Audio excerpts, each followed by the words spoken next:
Dans la peau de, un podcast de Fabienne Prost. Dans la peau d'une clown, Nicole Garetta. Une jolie rencontre que celle de Nicole Garetta. Une petite bonne femme dans sa soixantaine, brune, aux cheveux courts, des petites lunettes bleu carré, le visage très expressif, clown jusqu'au bout des ongles. Elle m'a parlé de son parcours de comédienne, de son enseignement du clown et de ce que représente le clown pour elle. L'interview a eu lieu au Jardin des Plantes de Toulouse, avec la ville en fond sonore, les animaux du parc, oies, coqs, poules, hérissons, les enfants, les passants. C'était un peu pittoresque. Et cela lui ressemblait un peu. J'ai demandé à Nicole Garetta, comédienne, clown et metteuse en scène du groupe Envers Théâtre, qui propose encore des stages de clown auprès de différents publics. J'ai demandé donc à Nicole de me retracer son parcours. Grand fou rire avant de commencer l'interview. On était déjà un peu dans le sujet. Je mets le micro. Ah non, pas trop près. Alors je mets le micro près de la bouche. Oui. Non, comme ça. Comme ça. Ah non, là. Ah, c'est le clown. C'est pour ça qu'on rit. Ça s'explique. On va pas pleurer. Je dis rien. Je ferme les yeux.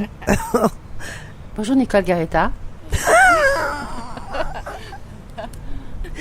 Oh non, on est trop drôle. ça fait un truc de clown. Non, j'ai commencé par être comédienne. Et puis au cours de ce trajet de comédienne au Théâtre de l'Acte, j'avais toujours, à Toulouse, oui, j'avais toujours à voir avec quelque chose que je produisais malgré moi, qui était un peu du côté du burlesque, même quand c'était des rôles tragiques. Donc c'était quelque chose que je ne contrôlais pas trop. Nicole Garetta a joué les bonnes de Jean Genet à 2 reprises dans sa vie, à 30 ans d'intervalle. Et elle a connu le succès avec cette pièce à Toulouse. Je lui ai demandé donc si ça avait représenté des moments importants de sa vie. Oui, bien sûr. C'est vrai que les bonnes, ça a été fondamental, puisque c'est une pièce pour laquelle on a été embauchés, Isabelle Luchonnier et moi, par le metteur en scène, alors qu'on suivait un simple atelier de théâtre comme des amateurs. Et il s'est trouvé que il y a eu la proposition de Michel Mathieu de monter les bonnes de Jean Genet à l'entier, alors qu'on avait juste présenté un petit quart d'heure comme ça, comme une étude dans le cadre de l'atelier. Et ça a été un grand moment parce que je crois que tout concordait, l'époque, le propos.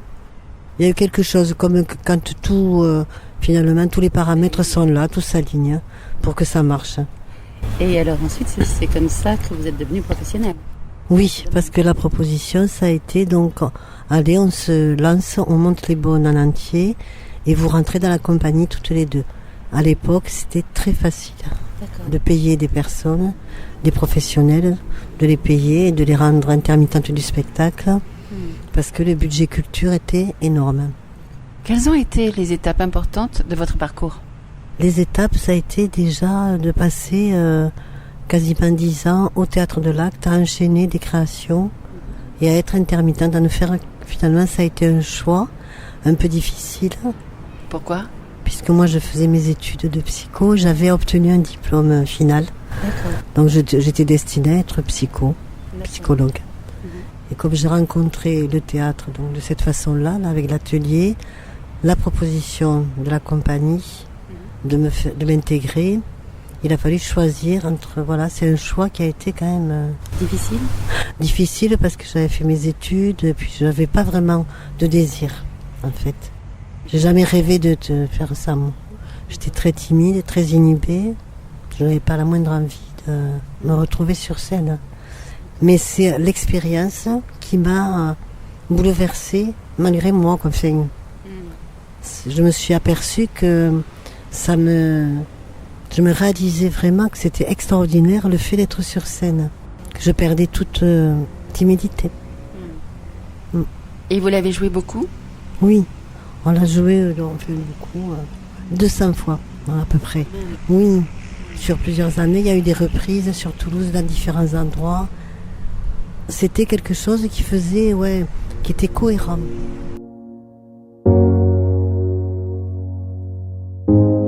À partir de quand vous êtes-vous spécialisé dans le clown et la formation au clown? En fait, je ne me suis jamais vraiment spécialisée. J'ai continué toujours le théâtre, à monter, donc à faire des ateliers pour des élèves. Toujours théâtre. Et il y avait aussi un théâtre de moins en moins classique, entre guillemets, ça veut dire que j'ai beaucoup travaillé. C'était un théâtre du corps, donc un théâtre du corps avec des poèmes, de la poésie, de la musique. Je me suis éloignée un peu vraiment des scènes de théâtre. Après, j'ai quand même toujours maintenu ça parce que je donnais des cours de théâtre, il fallait que je travaille aussi. Donc du coup, après le clown, il est venu, je ne m'en rappelle pas. D'accord. Comment? Il y a 20 ans? Il y a 30 ans? Oh, il y a au moins 25 ans. D'accord. Ouais. Et ça a été le premier stage. Tiens, on va faire du clown. On va essayer. Et tout de suite, il y a quelque chose qui a marché. Il y avait un écho dans ce que je proposais. Et je le faisais à l'intuition. C'est-à-dire, je le faisais parce que je trouvais ça merveilleux, le clown. Le burlesque, plus exactement. L'univers burlesque. Est-ce que tu as des modèles de clown? Oui. C'est des modèles cinématographiques. C'est des personnages comme Tati, Chaplin. Sans avoir imité ces personnes, on construit comme un personnage, comme une silhouette, des couleurs, une forme. Et après, on l'habite. Après, il y a Catherine Germain que j'adore, qui est une grande clown. Catherine Germain, à qui j'ai vu un solo. Et d'autres clowns quand même que j'apprécie. Est-ce que vous pouvez me dire quelle est votre approche du clown? C'est justement cette approche déjà dans le muet. Ça repose pas sur la parole, la conversation. Ça part pas du réalisme des situations de la vie parce que ça part plus du corps. Mais si on parle de Chaplin, de Tati ou de Keaton, on voit bien que c'est du rythme en fond. C'est que du rythme. C'est des actions. Et puis après, c'est ce moment qui est extraordinaire où le clown, il est dans le vide. Ça veut dire quoi? C'est-à-dire qu'il est face à l'infini de la vie. Il est face à l'infini. Il n'a pas d'objectif de faire rire, par exemple. Il renoue avec quelque chose en lui de l'enfance, de l'innocence, de l'inadaptation la plus totale au monde sérieux et à ce que demande le monde. Il est contre. C'est beau à cause de ça. Il peut être aussi cruel. Il n'est pas lunaire, sympa. Moi, j'aime pas trop les clowns qui ne seraient que lunaires. C'est le clown, non, oui. C'est joli, c'est gentil, mais non. C'est tout, quoi. Après, un clown méchant, c'est pas obligé. Enfin, il n'y a pas de règles. C'est vraiment... Il y a une part en nous de fantaisie, de folie. C'est l'occasion. Elle se présente avec un nez de clown et un costume. C'est une occasion. Vous travaillez en duo, en solo? Au départ en solo, souvent. Et après c'est en groupe, en duo, en trio, en groupe. Pour le clown, tout est bon. Toute situation est bonne. Donc, mais pour la construction du clown, pour savoir mon clown, voyons comment il marche, dans quel état il est, quelle est sa base, c'est seul. Et souvent c'est d'ailleurs seul, face, que quelque chose vient. En général c'est muet, mais là on a aussi, j'ai aussi envie, j'ai beaucoup partagé le travail du clown, il faut le souligner, je l'ai partagé avec des danseuses chorégraphes. J'ai beaucoup fait de stages avec des danseuses chorégraphes, Nathalie Desmarais, Brigitte Fischer, d'autres, et là récemment Nathalie Ancet. C'est-à-dire que c'est danse clown. On a monté des spectacles. J'ai monté des petits spectacles de clown avec des amateurs qu'on a joué, qui étaient un peu fous, qui étaient ce que ça a été, je sais pas. Voilà, on a quand même parfois donc fait des spectacles de clowns sans parole.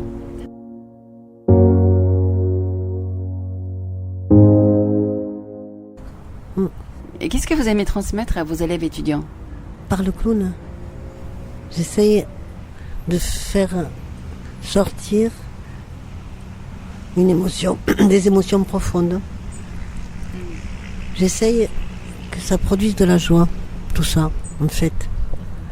De chercher, de se mettre en relation avec d'autres clowns qui sont dans... C'est un autre monde, on rentre dans un monde. Est-ce que c'est un travail exigeant? Oui. C'est pour ça que parfois les gens ils pleurent. Ou ils sont un peu déstabilisés. Le clown il joue pas. Il est, voilà, il va pas vouloir faire rire, il fait pas le malin, quoi. Est-ce que ça peut fragiliser les gens?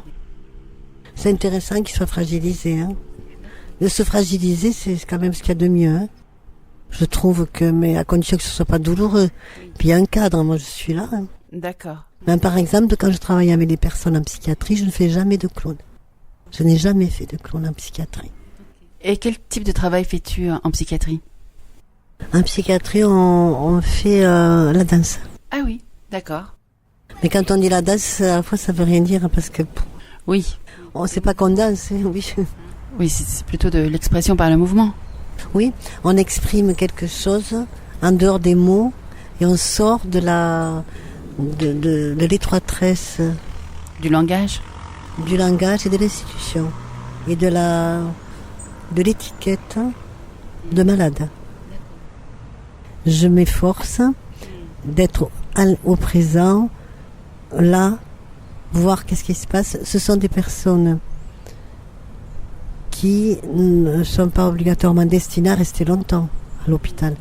Donc, je vis ce qu'il y a à vivre le plus possible à l'instant. Il se passe des choses très fortes, très vivantes, qui produisent beaucoup de joie. Mais ils donnent plus que ce que j'attends. Avec des personnes comme ça, je suis chez moi. Je me sens comme eux. Je me sens... J'ai pas de masque, trop. Moins de masques qu'ailleurs. Et eux, ils n'en ont pas non plus parce qu'ils sont éprouvés. Et que parfois, oui. Est-ce que le clown peut rejoindre la psychologie? J'essaye d'éviter, oui. J'essaye d'éviter toute analyse ou toute remarque qui relèverait de quelque chose, d'un pouvoir que je ne veux pas avoir et qui appartient aux personnes. Ça arrive des fois, il y a des problèmes, trop d'émotions, des choses comme ça. Ben quand même, je suis là, hein. Les autres aussi, on est là. On va pas... Comment cette pratique vous nourrit-elle encore? Je pense que quand on a une passion, n'importe laquelle, c'est quelque chose qui est beaucoup plus fort qu'on ne le croit, en fait. Il semble qu'on le fait comme ça parce que voilà, mais c'est très puissant. Ça correspond à quelque chose de fort en nous. Un peu notre identité? Oui, notre identité.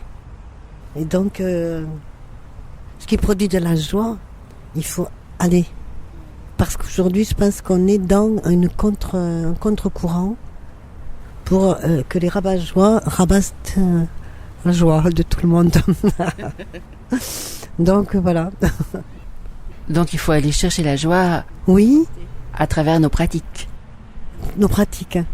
Oui, et ne pas lâcher. Parce qu'en fait, tout est tout le temps pour quelque chose de l'ordre de la destruction, du contrôle et de la destruction. Puisque le monde fonctionne comme ça, on finit par tout attraper de ça. C'est un combat. C'est pour ça que c'est politique quand on fait des choses comme ça pour moi. Continuer la création, tout ce qui est de l'ordre de la création, tout ce qui est de l'ordre de ce qui répond à notre désir. C'est beaucoup plus fort. Est-ce qu'on est clown? Est-ce que c'est un potentiel? Oui. Oui, moi je crois, enfin.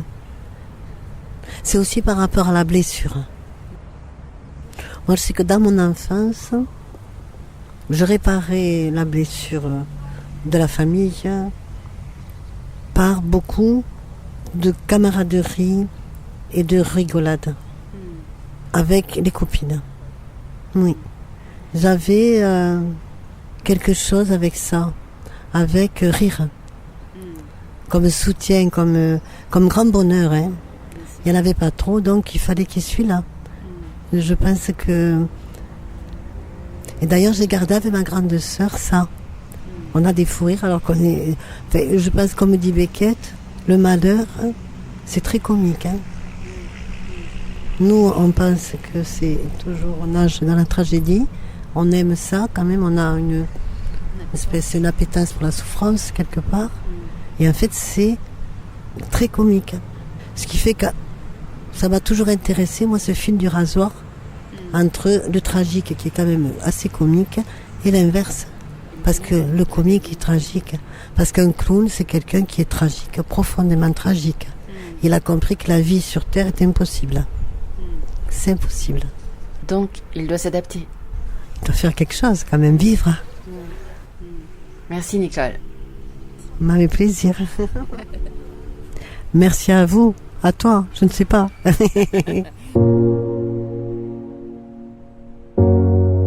Nicole Garetta donne encore quelques stages de clown à des petits groupes.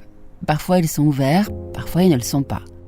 Il faudra donc guetter ses fins de stage au mois de juin. Si vous souhaitez avoir son contact, il faudra passer par mon blog danslapodpodcast.blogspot.com. Cette émission se termine. Si vous souhaitez la réécouter, vous pourrez la retrouver sur ma chaîne YouTube, mais aussi sur Spotify, Apple Podcasts, etc. Si vous l'aimez, partagez-la.